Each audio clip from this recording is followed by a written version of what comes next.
sent us back in time to the late 70s and early 80s, when runaway inflation was hammering families, a violent crime wave was crashing our cities, and the Soviet Army was trying to redraw the world map. Even before taking the oath of office, the president told us that he wanted to, quote, make America respected around the world again, and to unite us here at home. He's failed on both fronts. The disastrous Afghanistan withdrawal did more than cost American lives. It betrayed our allies and emboldened our enemies. North Korea is testing missiles again at an alarming rate. The Speaker of the House recently warned our Olympic athletes not to speak out against China. And now Russia has launched an unprovoked, full-scale military invasion of Ukraine, an attack on democracy, freedom, and the rule of law. Now all Americans must stand united in solidarity with the brave people of Ukraine as they courageously defend their country against Putin's tyranny as they fight for their freedom.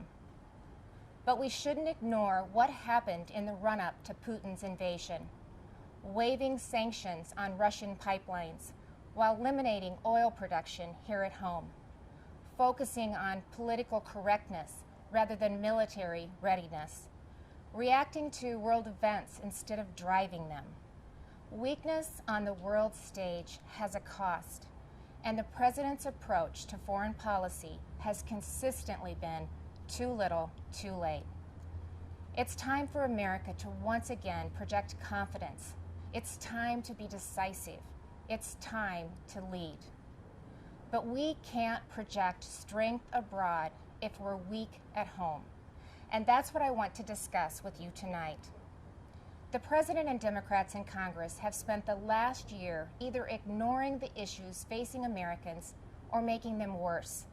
They were warned that spending trillions would lead to soaring inflation.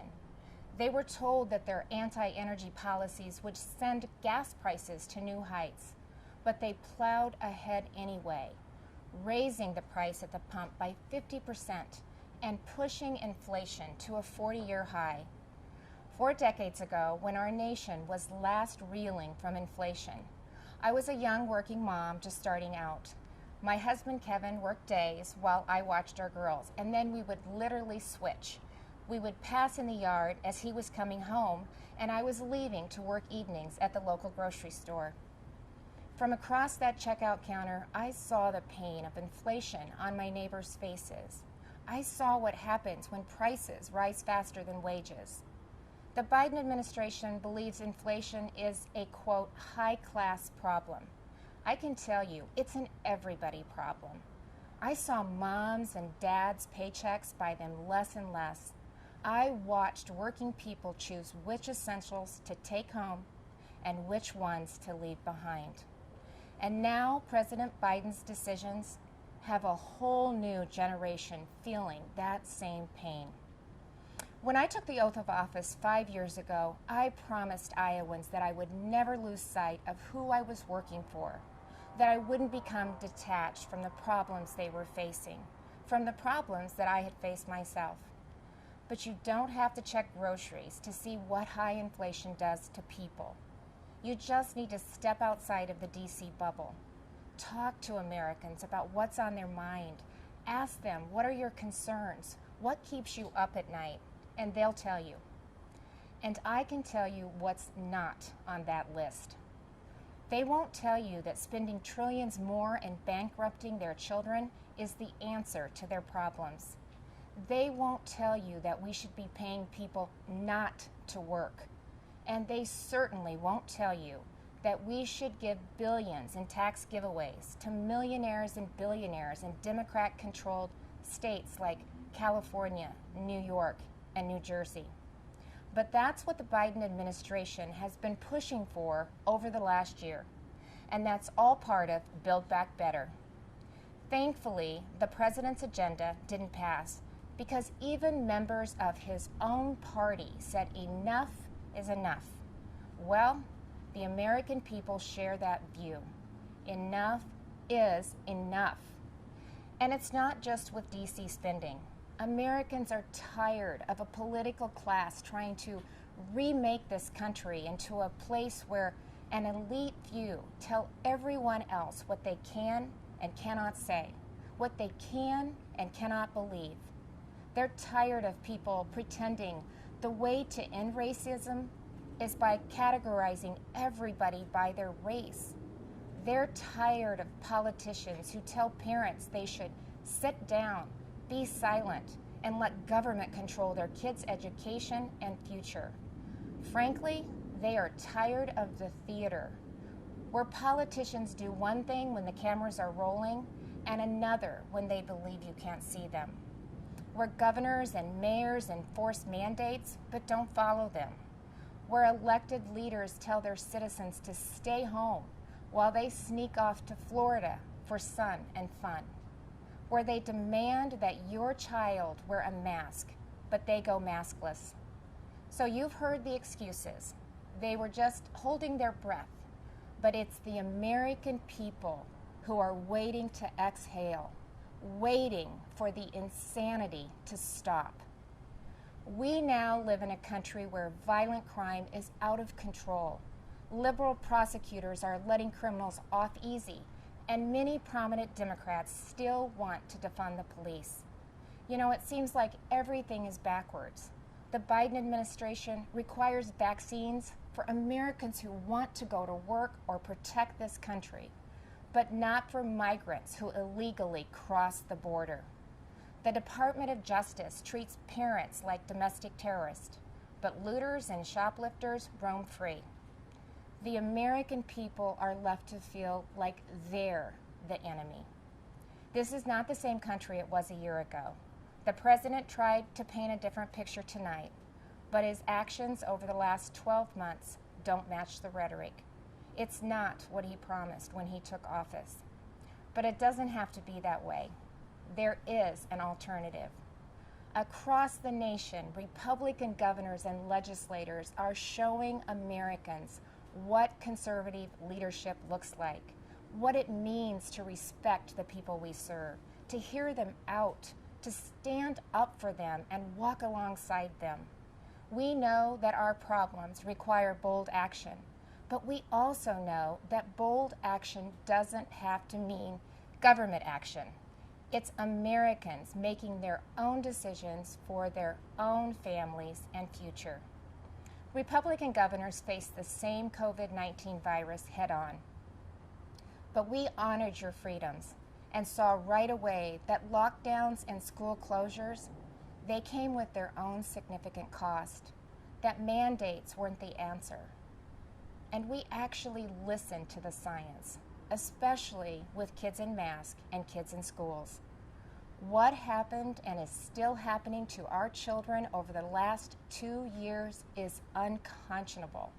Learning loss, isolation, anxiety, depression. In so many states, our kids have been left behind, and so many will never catch up. That's why Iowa was the first state in the nation to require that schools open their doors. I was attacked by the left, I was attacked by the media, but it wasn't a hard choice. It was the right choice. And keeping schools open is only the start of the pro-parent, pro-family revolution that Republicans are leading in Iowa and states across this country. Republicans believe that parents matter. It was true before the pandemic, and it has never been more important to say out loud. Parents matter. They have a right to know and to have a say in what their kids are being taught.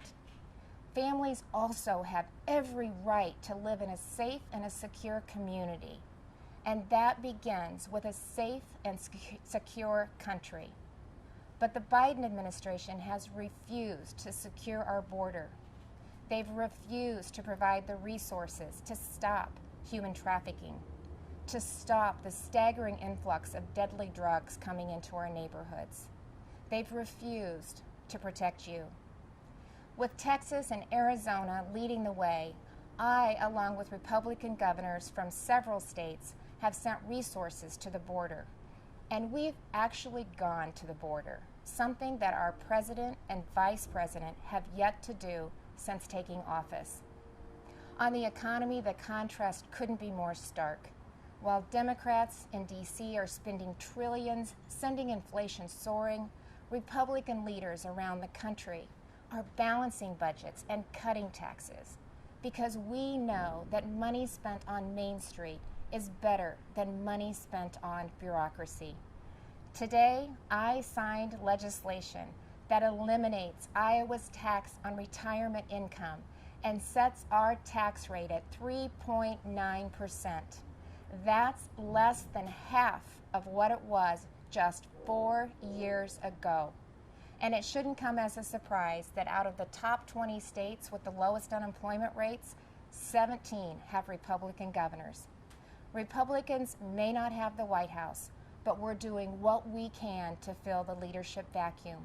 And on the issues that are affecting Americans, Republicans are leading. We're standing up for parents and kids. We're standing up for life. We're keeping our communities safe and thanking those in uniform. We're fighting to restore America's energy independence, and that includes biofuels. We're getting people back to work, not paying them to stay home. Most of all, we're respecting your freedom. Behind me stands Iowa's Capitol, where we display our state motto, our liberties we prize and our rights we will maintain. And those aren't just empty words. It's a belief that the greatness of this state and this country lies in our people, not government. You shouldn't have to wake up every morning and worry about the next thing the government is going to do to you, your business, or your children. If we as elected leaders are doing our job, then the government is working well, but operating in the background. It's supporting the ingenuity and spirit of our people, not drowning them out. It's keeping them safe, not restricting their freedom. That's what I believe, that's what Republicans believe, and that's what Republicans are doing. I am so blessed to be the governor of Iowa, where people are humble, hardworking, and patriotic. We take care of each other. And yes, we are, as they say, Iowa nice. But you don't have to be from Iowa to see that those are the values of America at its best, all of America. Over the last few years, I've put my faith in Iowans, and they haven't let me down.